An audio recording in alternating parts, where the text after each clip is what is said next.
Bismillahirrahmanirrahim. Assalamualaikum warahmatullahi wabarakatuh. Alhamdulillahilladzi khalaqal insana fi ahsani taqwim wa ja'ala naslahu min sulalatin min ma'in mahin. Shalatan wa salaman ala Rasulillahil amin sayyidina Muhammadin wa ala alihi wa sahbihi ajma'in wa man sara ala nahjihi wa istanna bi sunnatihi ila yaumiddin, amma ba'd. Baik adik-adik yang semoga dirahmati dan diridhoi oleh Allah Subhanahu wa taala. Di sini kita akan pelajari tentang bagaimana kita mengucapkan bismillah dan kapan saja waktu-waktu kita dianjurkan untuk mengucapkan kalimat bismillah. Bismillah ini adalah kata bahasa Arab. Kata bahasa Arab yang artinya dengan menyebut nama Allah.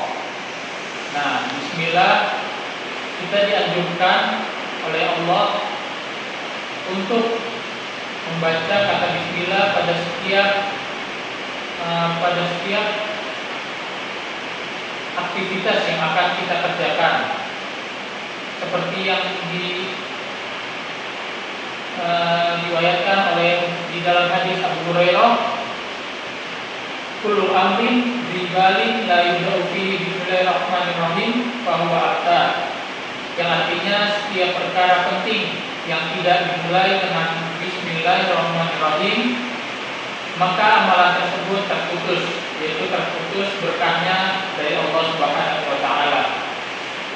Nah, di sini kita dapat mengambil contoh dari kisah Nabi Sulaiman yang akan mengirimkan pesan kepada Ratu Bilqis, yang mana Nabi Sulaiman mencantumkan kalimat bismillahirrahmanirrahim pada awal surat yang akan beliau kirim kepada Ratu Bilqis, yang mana kisah tersebut diabadikan oleh Allah dalam surat An-Naml ayat 30 yang berbunyi, innahu min Sulaiman wa innahu bismillahirrahmanirrahim, yang artinya sesungguhnya surat itu dari Nabi Sulaiman dan sesungguhnya isinya terdapat dengan menyebut nama Allah yang Maha Pengasih lagi Maha Penyayang. Begitu juga Nabi Shallallahu Alaihi Wasallam ketika beliau hendak mengirimkan surat kepada para raja-raja terdahulu, beliau memulai dengan bismillahirrahmanirrahim. Dan di sini kita dapat mengetahui kapan saja kita harus membaca bismillahirrahmanirrahim. Yang pertama yaitu ketika kita hendak memulai membaca Al-Quran dan berzikir kepada Allah.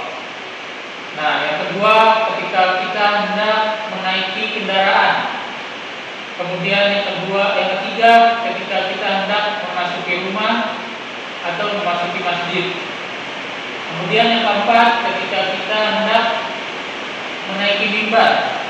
Nah, kemudian yang berikutnya ketika kita hendak berwudu dan ketika kita hendak memulai sholat sunnah maupun sholat wajib.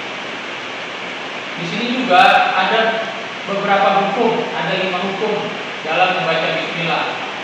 Yang pertama, membaca bismillah itu diwajibkan ketika kita hendak membaca surat Al-Fatihah. Yang kedua, bismillah dapat berupa sunnah ketika kita menjaharkan basmalah saat membaca surat Al-Fatihah. Kemudian sunnah kifayah ketika kita makan berjamaah, yaitu cukup salah satu di antara kita yang membaca bismillah.